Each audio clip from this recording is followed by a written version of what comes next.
甄姐姐，甄姐姐，你怎么来了？我来给甄姐姐送东西。这是七祖母给甄姐姐的。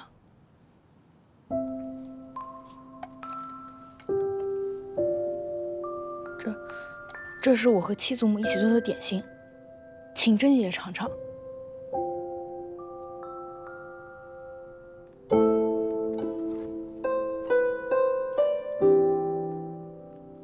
甄姐姐，我错了。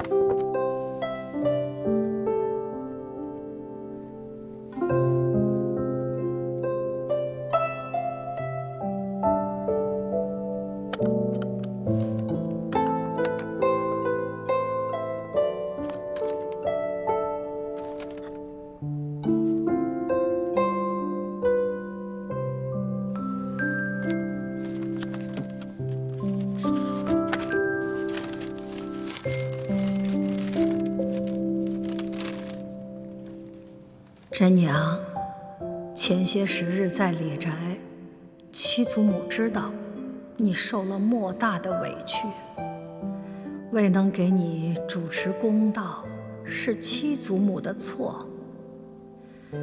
如今的李家内忧外患，人心离散，七祖母想要留你，也是有心无力，无奈之极呀。磨坊失窃一事，七祖母终究是有愧于你。甄娘，往后你就放手去做自己想做的事吧。这些银两是七祖母的一点心意，你一定要收下。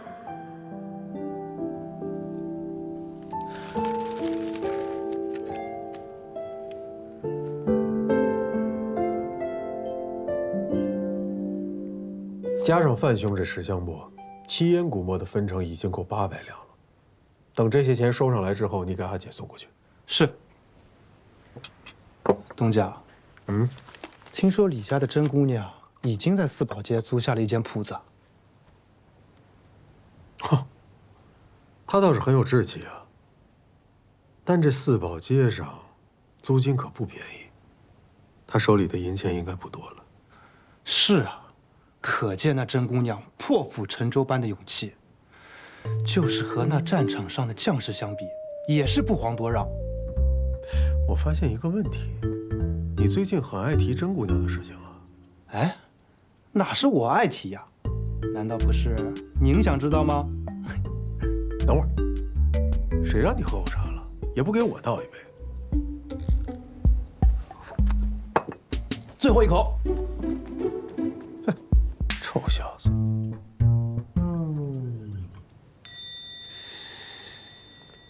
四宝街，胡会长，可是甄娘写的文书有误，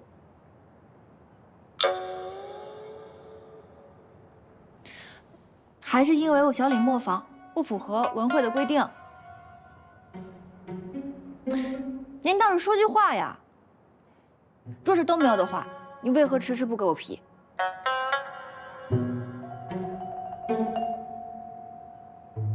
嗨，若是别人向文会递交文书，他便是为徽州墨业添砖加瓦，我自然是乐得成全。可甄姑娘历朝历代从未有过一家姓开2家磨坊的先例。这李墨还在，你若想另立门户，绝无可能啊！胡会长，我虽然姓李，可是我们八方早就被除族了，这可是有白纸黑字的除族文书。这于法理上，我早就不是李家人了。他李墨开他的李墨，那我开我的小李磨坊，我两者互不相干呀。可李墨毕竟是徽州墨业4大家之首。文会做事总要顾及李墨的颜面。甄姑娘若真心想开磨坊，那还需李默点头应允，我这个会长才好通融，不是？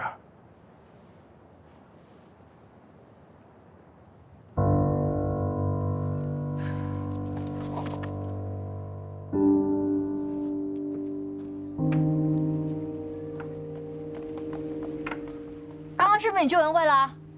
是你拦着文会，不让我开小李磨坊，是不是？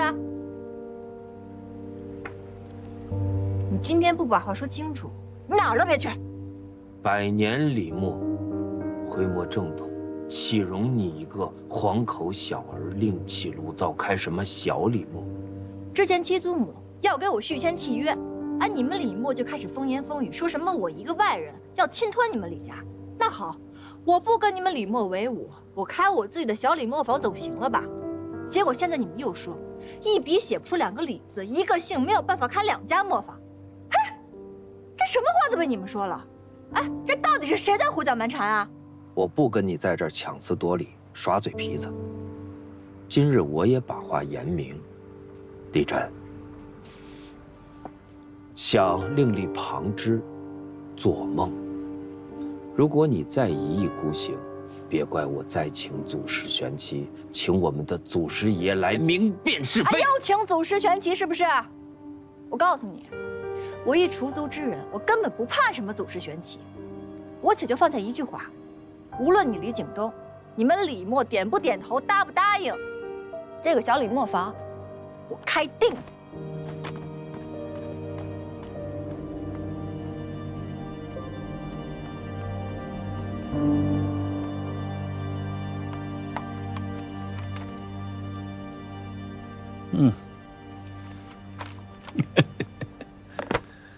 哎呀，甄姑娘，你想让本官出面，让文会认可小李磨坊？口气不小啊！还不是因为到磨坊一事，你才对李家耿耿于怀，所以呢，就要建这个小李磨坊，好跟李家打打擂台，对不对？田大人，我创建这小李磨坊，我确实想出我胸中这口恶气。但是民女也不是心胸狭隘之人。其实早在复原奇岩古墓的时候，我便有一腔愿景，我想凭借自己的微薄之力，为咱们徽州墨业添砖加瓦，所以还请大人能够给我这次机会。哎呀，给你个机会，可是我这个墨务官呐，监管的是选送贡墨，是为朝廷效力，可不是为你这一介小女子去实现什么胸中抱负啊！大人，此话可不是这么说的。那我复原出奇岩古墨，不也是在为您分忧吗？以前可以，现在可以，将来呢，一定也可以的。哎呀，好大的气魄呀！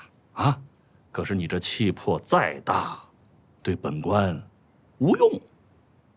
本官看的是结果。你没有李家的协助，你没有李八爷的支持，你拿什么去跟李默、去跟陈默打擂台呀？怎么实现你的胸中抱负啊？啊？没想清楚吧？行了，慢慢想吧，什么时候想清楚了再跟我说啊。都给我滚！都滚！都滚！骗子！你们一群骗子！闺女，不可动气，不可动气，动了气会使病情加重的啊！爹爹，他们哪个是真心为我看病的呀？不可说这样话啊！放心，爹爹给你找遍天下的名医，一定把你的病治好。你回去休息，走。哎呀，听爹爹的。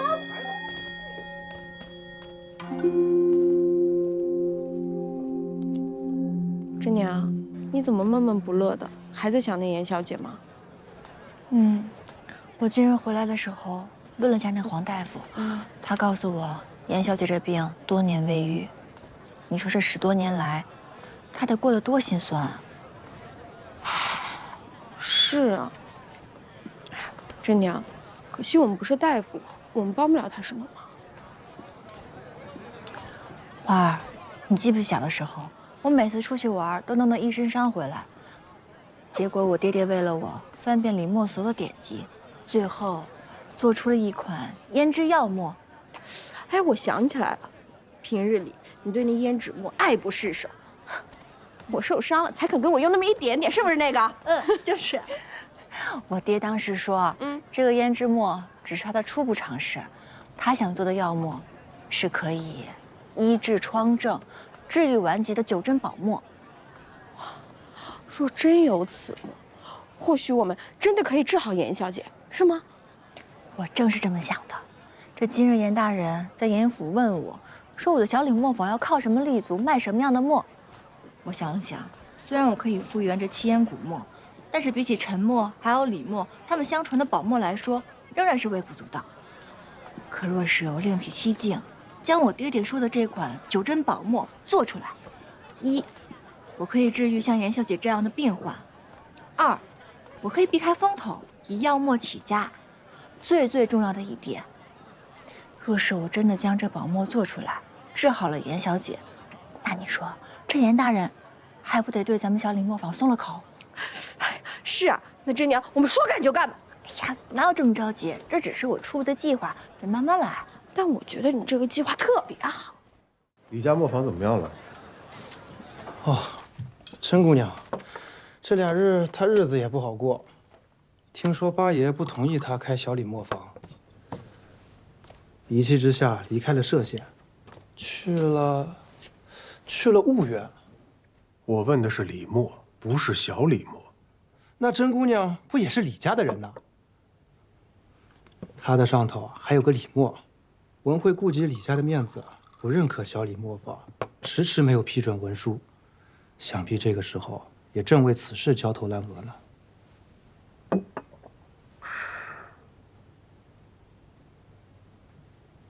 这样，你拿出100两陪我去一趟小李磨坊。啊，东家，您真的要投小李磨坊呀？怎么了？100两对于我而言不算什么，多投一份稳妥也未尝不可呀。走。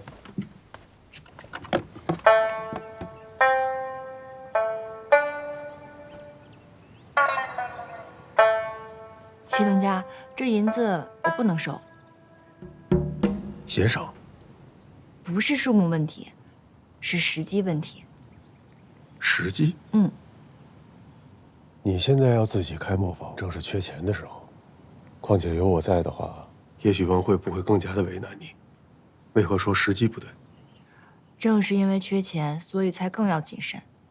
不瞒你说，我开这小李磨就是为了不再受制于人。所以，你今日给了我这么多银子，又不说分成比例，也不说这磨坊未来的规划，说实在的，我这心里啊十分的惶恐。甄姑娘，你现在是缺钱的时候，而我这是雪中送炭，怎么到甄姑娘嘴里成了我这饿虎扑食、趁人之危了啊？哎呀，总之，这银子我万万舍不得。甄姑娘就当真直接拒绝了我？今日拒绝，可日后谁也说不准呢。祁东家，我对我的小李磨是有信心的。我不光要靠自己的力量将这磨坊开起来，我更要日后光明正大的跟李磨竞争，甚至有朝一日我要超越李磨。待到那时，我再请祁东家来我的小李磨，我们2人坐下来细细聊，如何？那要是待到那时，我没了兴趣了。我既然决定要开这小李磨，那一定不会让祁东家失望的。好，小七，收钱。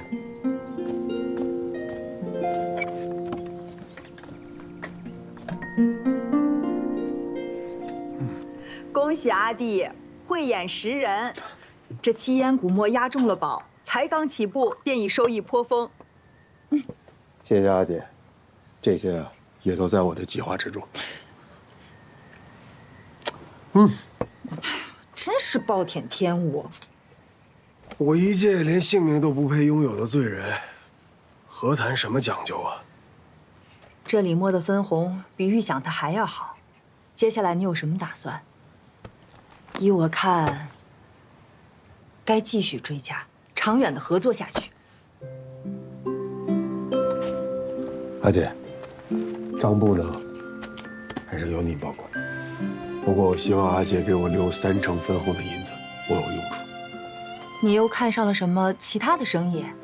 我想留着这些银子，投给小李梦。这话怎么说啊？原本呢，我也是想将这些银子分散的投给几家大的磨坊。不过前日，李真和我说了一句话，他想用小李磨竞争大李磨，甚至有朝一日这小李磨能够打赢大李磨。哇，这好大的野心啊！是啊，不仅野心大，胃口也很大。不过前日和他聊起入股的事情，他居然没有接受。看来这李真做人做事颇有自己的章程。听你这么说，我倒是想会会这位甄姑娘的。3上3中3下，当为其首，其为九真也。这3下，应当就是地夫子跟白仙皮这类地生之类的药材。没错，应当是这些。这3中怕不是猪羊海货的内府？可这3上到底是什么呀？你干什么？来呀，把李真请出去。我看你们谁敢！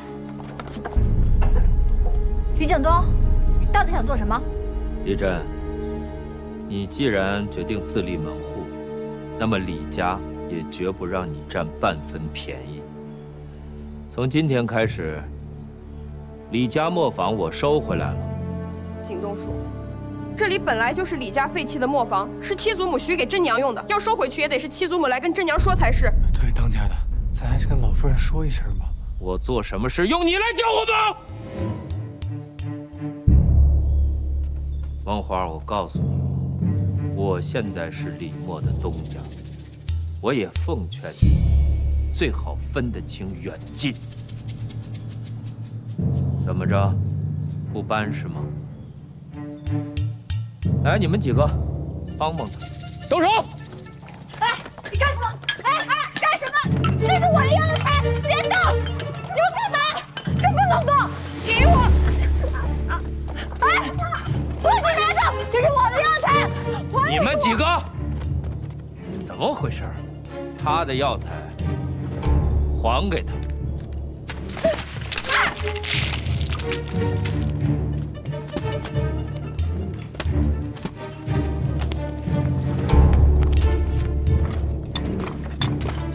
你们几个看好了，我们李家的东西都带回李默。好，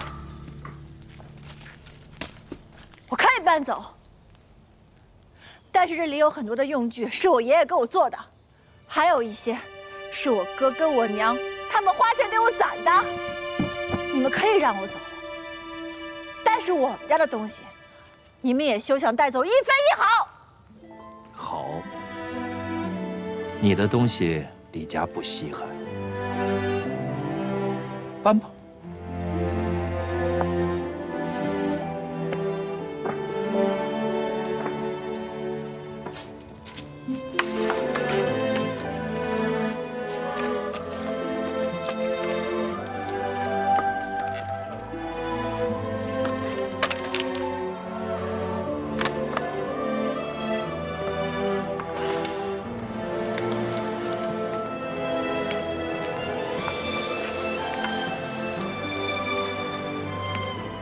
花儿，你别在那儿杵着了，回家去。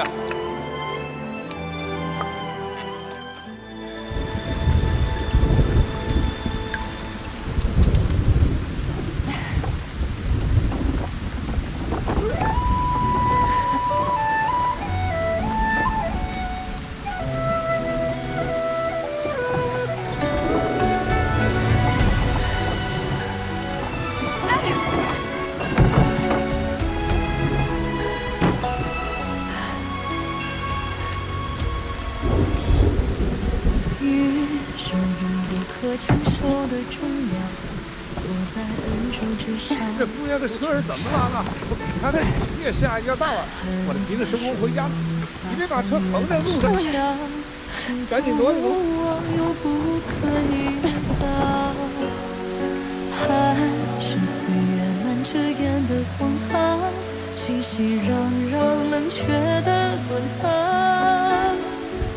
你是爱而不能忘的苍老，与心相忘却又不敢相忘。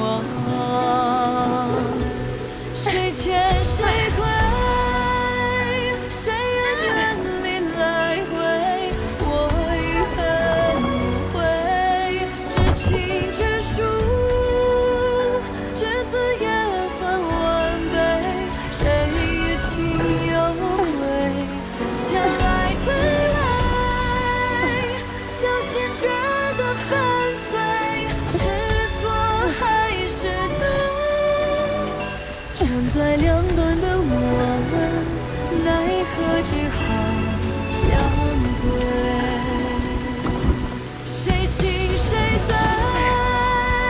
谁人救了挽回？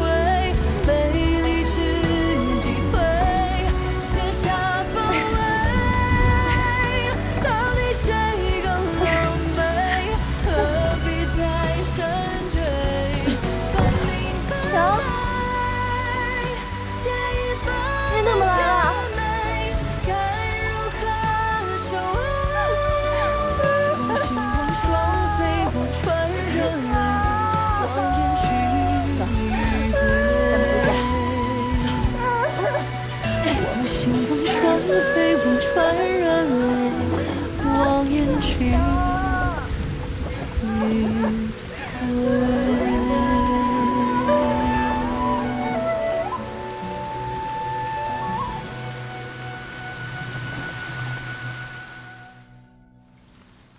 你这几日不是在磨坊做墨，就是自己闷在屋里，饭也顾不上吃。家里啊，常常就我一个人，做了一点菜，怎么吃都吃不完。娘，是我不好。傻丫头，跟娘道什么歉啊？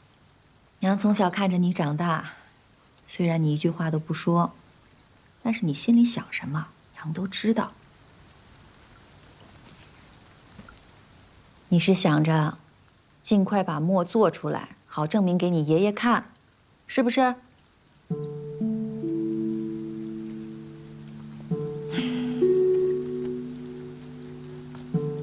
但是凡事啊都要讲个章法，你这么憋着，身体也吃不消啊。留着力气好好吃饭，才能一步一步的把墨做出来。娘说的这些，你要听话。听到没？来吧，跟娘说说，我们小李磨坊的真长氏到底想做一块什么样的墨呀？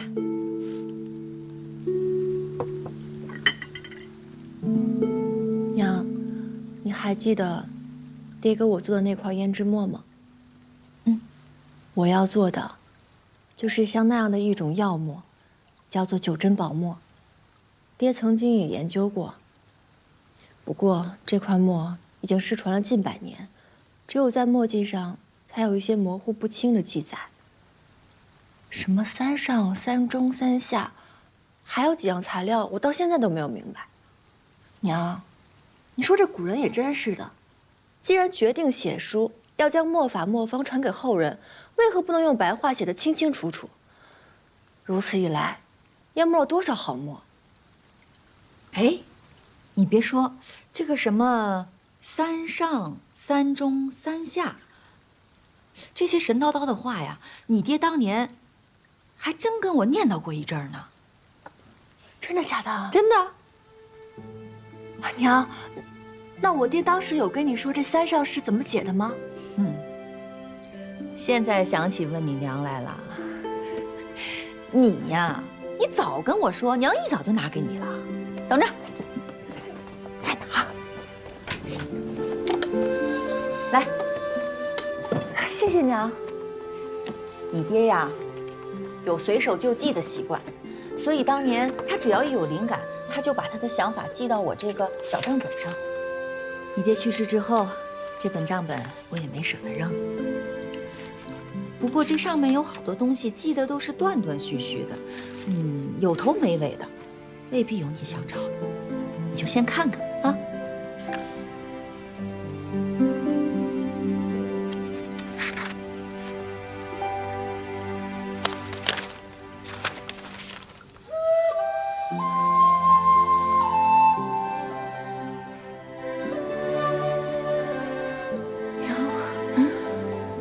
这书就是我爹失智纠正保模的记录。真的啊？原来当年我爹也是用发酵来保存药效的。娘，这法子我也想到了，太好了！三上、血炼、湿产，没错，这就是三上。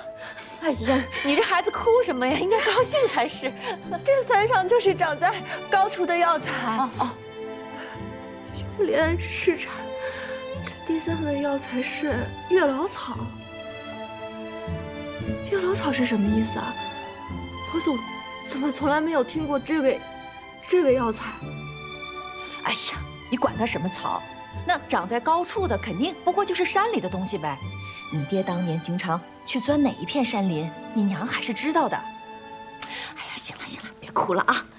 真娘，收拾收拾东西，明天一早啊，娘带你进山去。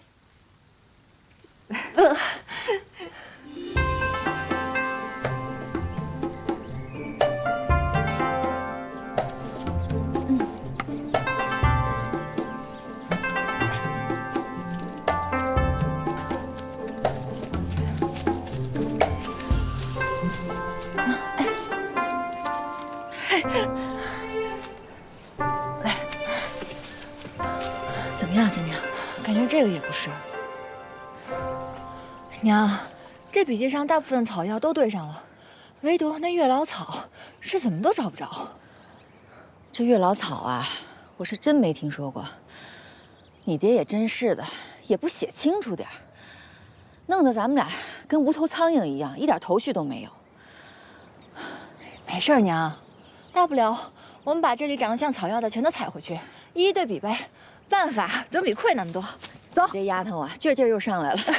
走，娘再陪你找找。哎呀，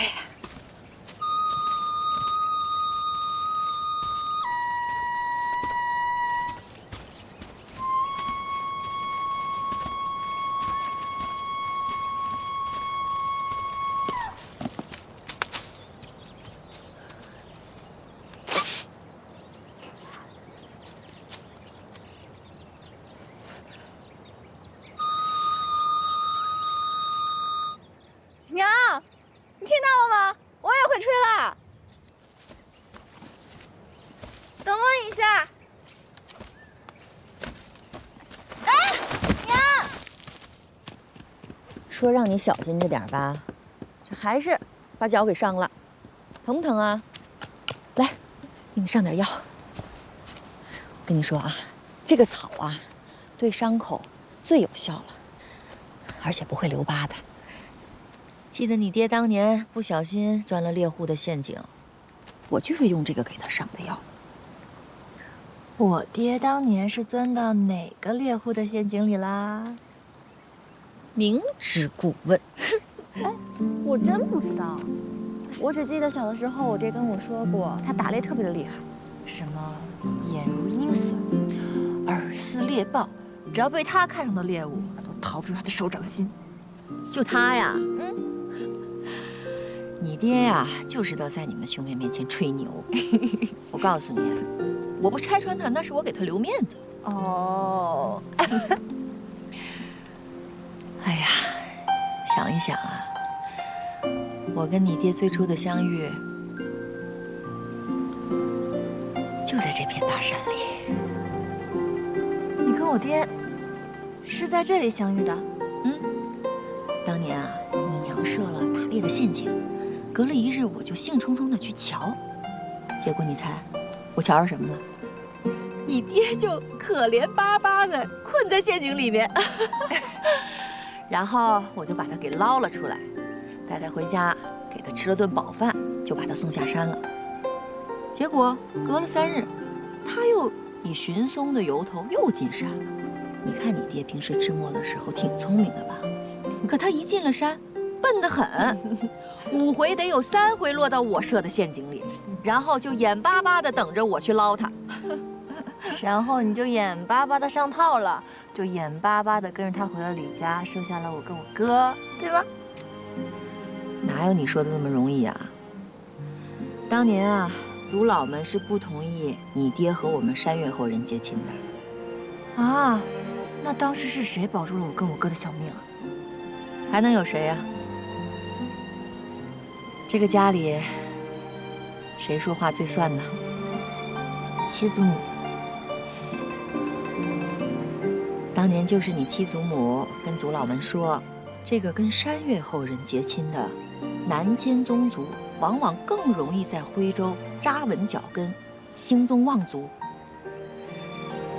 他就是这样说服了那些族老们，我便从一线嫁入了李家，这才有了你和你哥。所以呀，小李磨坊以后成就了，别忘了你七祖母的恩情。知道了，知道了。七祖母也辛苦了，不容易。我爷爷也辛苦了，不容易。但我觉得最不容易的就是我娘了。这出族以后，你就没有过上一天好日子。娘，我开着小李磨坊，以后一定让你过上好日子，再也不过这样的辛苦日子了。哼，算你还有点良心。侄娘，过去的事儿不提了，你就好好的把小李磨坊做好，做你喜欢的事，啊。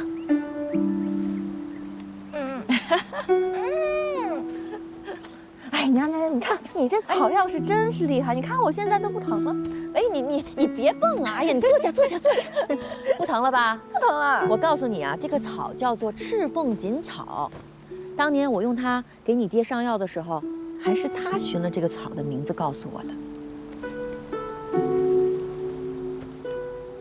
赤凤锦草，这名字还挺好听。嗯，赤凤锦草，凤锦。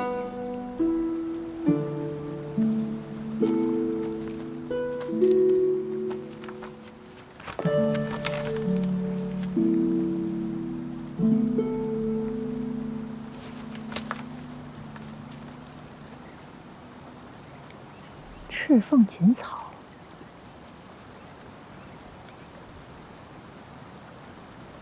这是鱼子纹，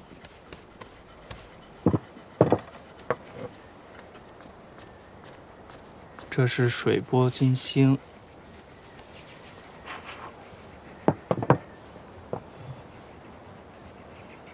哎，这个好，这是螺纹，最易发墨。何为刮夫狐狸？苏轼有云：“色不留笔，华不聚墨，刮夫而狐狸，今生而欲得。”刮夫狐狸就是形容砚石表面如同刮皮一样细腻光滑。你说你吧，做墨不成，没想到你学砚还行。当初我把你带到婺源来，是对的。爷爷，您不是因为真娘要开小李磨坊，生气才来的婺源啊？哎，你看看这行吗？哪里？这儿。快来吃落荤了。可以。好，吃落荤，爷爷。今天专门做了爷爷最爱吃的竹笋排骨，爷爷多吃点。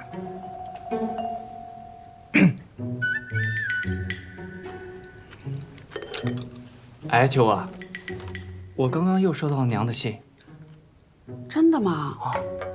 哎呀，我好想娘和真娘啊！哎，正良，那信上说了什么？你快念念。好。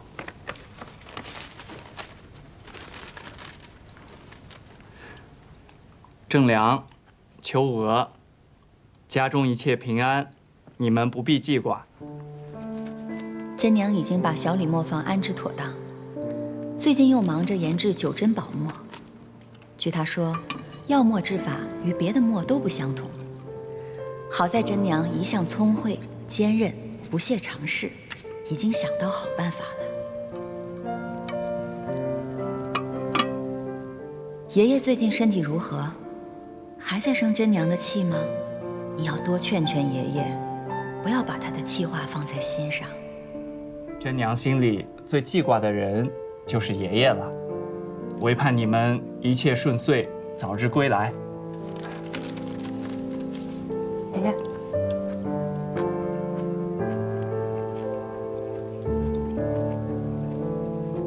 真娘说要做九针宝墨，这是你爹最想制成的墨。对，娘说的是九针宝墨。我立刻给娘回信。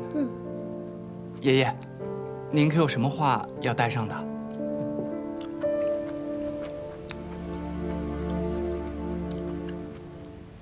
水娥今天做的这个特别可口。谢谢爷爷。先吃罗混。是。不着急洗。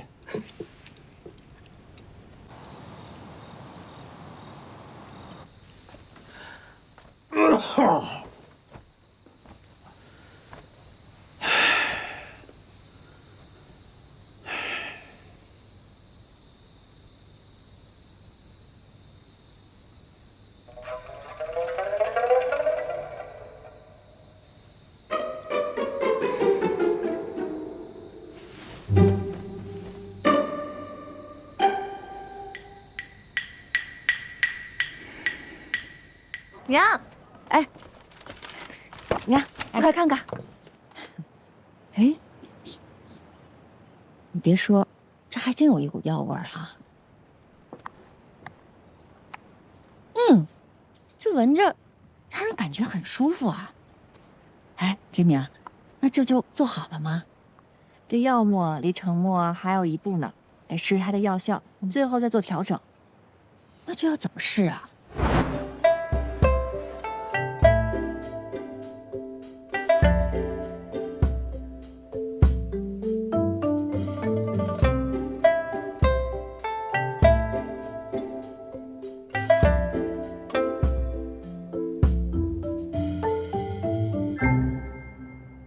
这个药墨呀，本官在京中之时是见过一些的。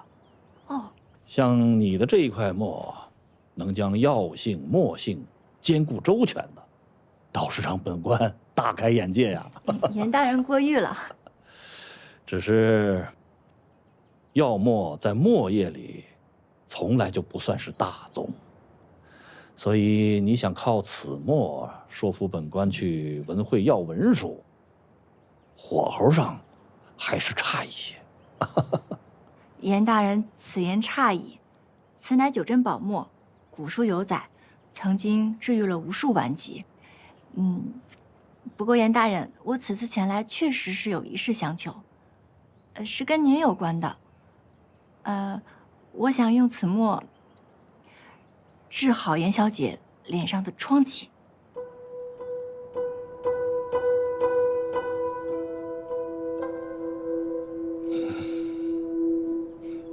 好你个李真呐，啊，说来说去，心思都动到我女儿身上了。不是，什么不是？明明是想拿我的女儿当活招牌，打响你小李墨的名号。行了，拿着你东西走吧。严大人，我这严小姐多年受困于脸上的疮痍，这平常大夫所用的外敷、内服之法，之所以久治不愈的原因，是因为缺乏药引。可恰恰我的九针宝墨，以墨为药引，直击病灶，并可以凉血润肤，不留疤痕。是，说到底，这九针宝墨也只是个传闻，毕竟没有人真的见过它的药效如何。那你你有什么把握能治好我的女儿啊？严大人若问我有多少把握，我不敢妄言。只是这九珍宝沫的配伍，我前后已经调试了无数次，并且已经送到了各大医馆去试用了。目前来说，已经有数十人就是因为用了我的沫，将久治不愈的疮症全都治好了。您看，我都记录在册的。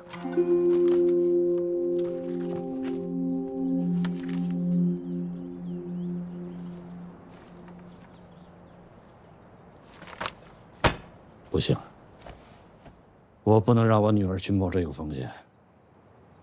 恕本官不送。送客。请。严大人爱女心切，真娘明白。那真娘先不打扰了。这册子里面写的都是真的，您无事的时候可以翻开看看。里面的人和名字您也可以去打听。告辞了，严大人。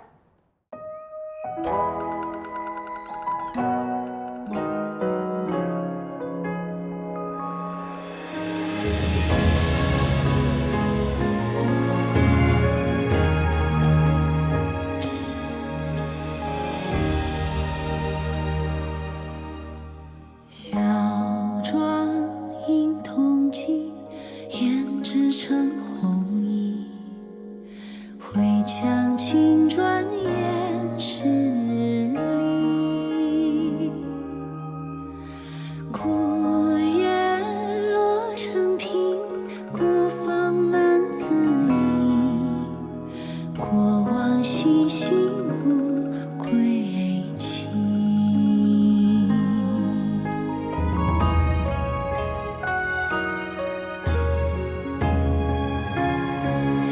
一抹微风为我添妆，一抹为影引我心上，一抹为裳与我荣光，一抹为我痴狂纵我心光。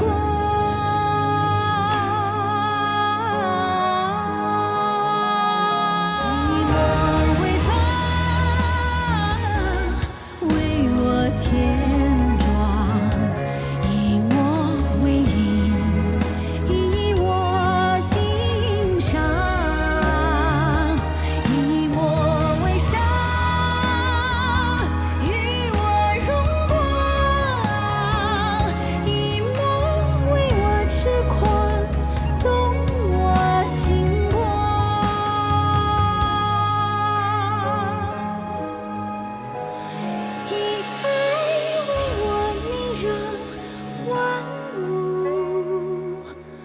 生。